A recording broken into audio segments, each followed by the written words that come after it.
Hey everyone, in this video, I'm going to show you how to record a voiceover in Canva.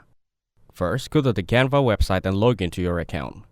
Make sure your project is open and ready to present. Now, click on the share button in the top right corner of the screen. Then, scroll down and click on See All options. Here, click on Present and Record from the list. Now, click on Go to Recording Studio. When prompted, allow Canva to access your microphone and camera. Then, select your default communication device and make sure the microphone is correctly chosen.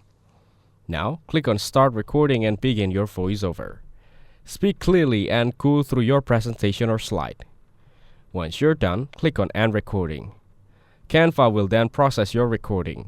After that, you'll get a link to your recorded presentation. You can view it, share it, or download it if needed. That's how you can easily record a voiceover in Canva. Thank you everyone for watching this video. Hope you guys some value. Make sure to like the video and subscribe. Goodbye.